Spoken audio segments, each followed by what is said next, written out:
I've been an internet marketer for several years now. One thing I've noticed is that a lot of the marketers that create software products are the ones that end up having seven-figure businesses. So that's one of the reasons why you want to get into the software business. I'm not saying that you're going to have a seven-figure business or a six-figure business, but it is a very lucrative industry.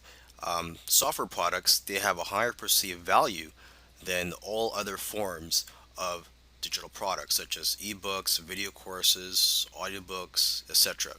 And another advantage to getting into the software business is the barrier to entry. There's not much competition out there. If you create a software product that's, you're not going to have much competition with that compared to other forms of products. For example, if you write a how-to book on a certain topic, you're going to have lots of competition for that book. There's going to be lots of other people that's going to write something on similar topic.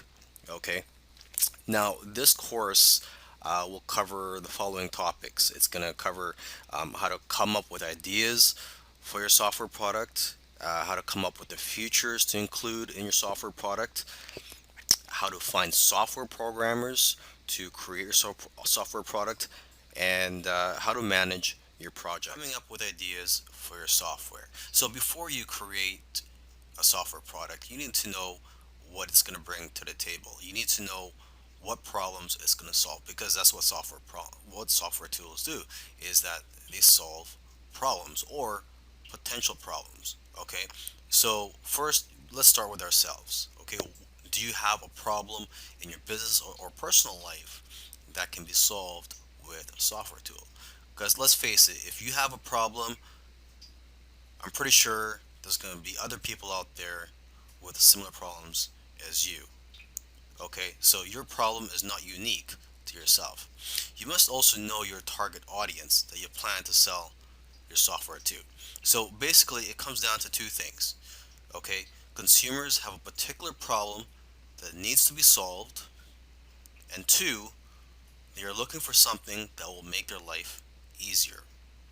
Okay, you can also look at social media, forums, and your customer base to get an idea of what types of problems your customers or potential customers have and what they're willing to pay for. Because most of the time, people will tell you what they want, and if you give it to them, they will buy it.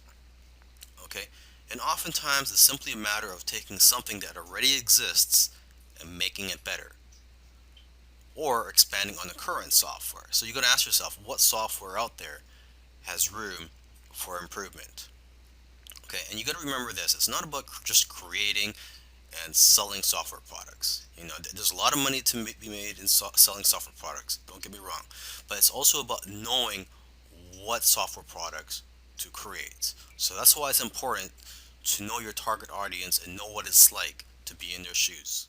All right, so let's talk about coming up with a list of features and details of what your software is going to include. Okay, you got to remember to keep it simple though, because it's not about how many fancy features and buttons that your software has. It's about how the software can benefit the user. Okay, because sometimes it's the most simple software that can become a best selling product. Okay, but before you can approach a software developer, you must have a list of features and details about the software product you plan to create. Okay, so to get ideas, you can look at other software products in a similar industry. And also, what you can do is go to a website called hotscripts.com. And this site includes programs and scripts in every popular programming language. So this is a great way for you to get familiar with the different types of software out there. And you could also read the reviews for the various software products on that site. And basically, the more knowledge that you have, the better the software you can have. Let's talk about finding software programmers for your project. Now, there are various sites that you can go to find programmers where they will bid on your projects, and you can select the programmers based on the best price. But remember, you have to also make sure to select programmers based on their skills and how well you feel comfortable working with them. Okay, so I've listed a few sites, the most popular sites where you can find programmers. There's rentacoder.com, elance.com, scriptlance.com, and guru.com. And you can also go to coding forums or other types of forums where programmers hang out to find people that are passionate about creating software products. Okay, so now when you visit these sites where programmers could bid on your projects, you have to know how to present your project. So make sure to first review how other people are listing your projects and how they are describing them on these sites. Okay, and you have to also be very careful. You don't want to give out too much information about your project because you don't want people stealing your ideas. So when you first post a project, the information that you should reveal at first is what is needed for the programmer to know if your software product is something that they are qualified to work on. When you're working with your programmer, you have to be very clear on what you want and be specific with the details. So you have to make sure you've done your research already before you hire someone to start working on your project. Okay, and you should also find out how long after they finish creating your software will they be able to fix any bugs. So, in my opinion, it should be at least 6 months after they've completed the software, where they could still fix anything that's wrong with your software. Another thing you want to do when you're creating a software product is not to just outsource everything to the programmer and then just be hands off. I mean, you really have to get involved and get your hands dirty if you really want this to be a successful software product. Okay, and instead of just telling them to just create your software product, you should break it down into smaller tasks so that it's easier to work on and it'll be better for you to basically monitor the progress of your software product.